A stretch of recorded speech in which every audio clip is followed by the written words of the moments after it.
Find all of the values in 0 to pi that make the derivative equal to 0. So usually I do the work first and then I check it on the calculator, but sometimes I feel like switching up the order. So I'm going to graph it first. Y equals, and then it's sine x gets squared in the parentheses.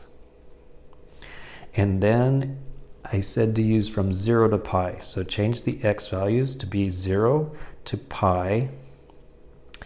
And sine ranges between -1 and 1. So that should be good enough to see the graph. And then how many places does the derivative equal 0? Looks like 3. Actually, it looks like 4 because it looks like it's 0. Let me make the window a little bit wider. So the derivative would equal 0 right there. So that's 1, 2, 3, 4. So we're looking for 4 answers. The derivative.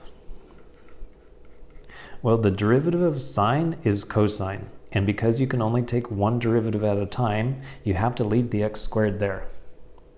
Now the chain rule says, okay, x squared, now it's your turn. Take the derivative of x squared and multiply with that. Then set it equal to 0.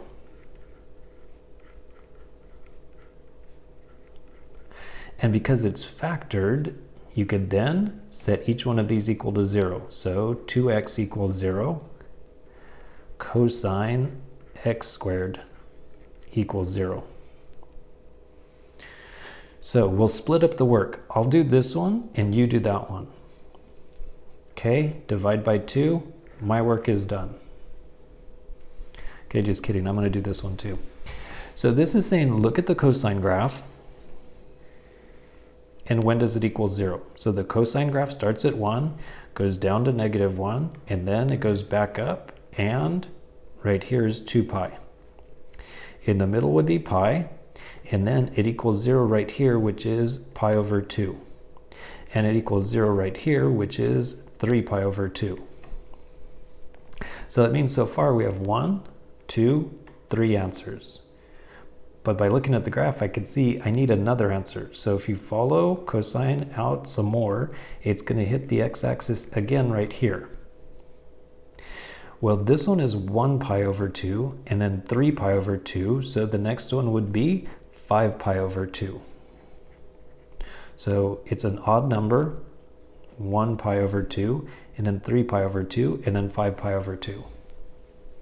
But we're not quite finished because this says x squared. So I actually have to say x squared equals pi over 2, x squared equals 3 pi over 2, x squared equals 5 pi over 2.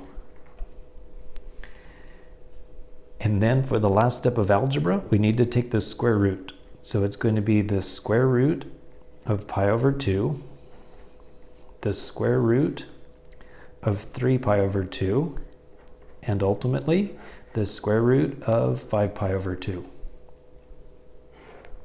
So there's 4 answers. Now, of course, I'm going to check it on the graph. And I'm not going to check all 4 of them. I'm going to check this one. So that should be the first one, the second one, the third one. So the first one, the second one, the third one. So this one right here, when it reaches this minimum point, that should be the square root of 3 pi over 2. So trace and then put second square root, 3 pi over 2, and then close the square root. And yep, can you see the little cursor down there? That is correct.